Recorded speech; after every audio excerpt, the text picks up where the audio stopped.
तो मेरी प्रार्थना कैसी हुई? सार्थक की निरर्थक?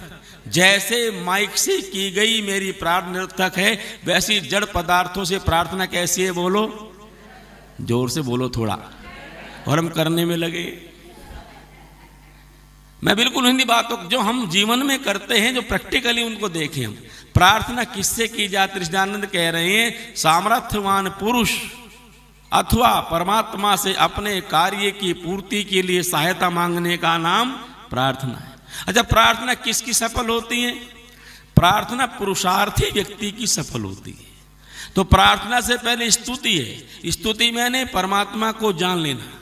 मैं एक बात कह, ऋषिदानंद सरस्वती जी महाराज ने जब 14.5 वर्ष की आयु में शिव के मंदिर में बैठ कर के उस दृश्य को देखा, जिसको पिता शिव बता रहे थे, जिसको पिता कल्याणकारी बता रहे थे, जिसको संसार का कर्ता धर्ता बता रहे थे, जब ऐसे शिव की प्रतिमा के सामने मूल शंकर ने श्रद्धा से व्रत को धारण किया, लेकिन वो जितने गुण उसमें बताए गए थे वो गुण उस मूर्ति में प्रकट नहीं हुए, तो मूल शंकर के मन में एक प्रश्न पैदा हुआ कि या तो पिता के बताए गुण गलत है या गुणी गलत है।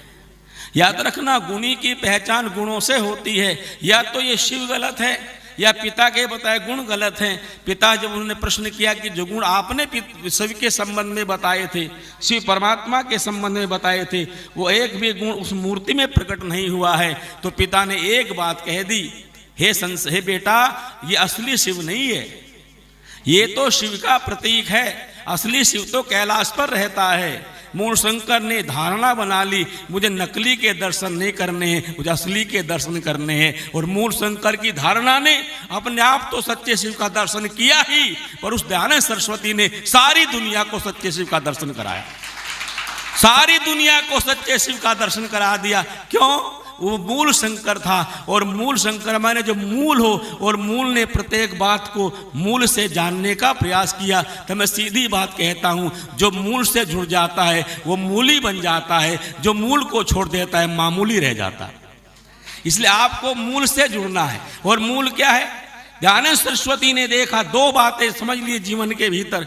14.5 वर्ष के बालक के भीतर ये प्रतिज्ञा पैदा हो गई, मुझे सच्चे शिव के दर्शन करने हैं। 16 वर्ष की आयु में उनकी बहन की मृत्यु हुई।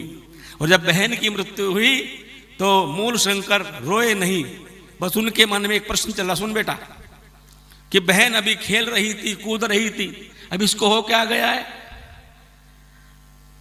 एकदम चिंतन चल रहा है, मर कैसे गई है, मृत्यु कितनी भयंकर होती है। और उसके 2 वर्ष बाद 18 वर्ष की आयु में चाचा की मृत्यु हुई। चाचा से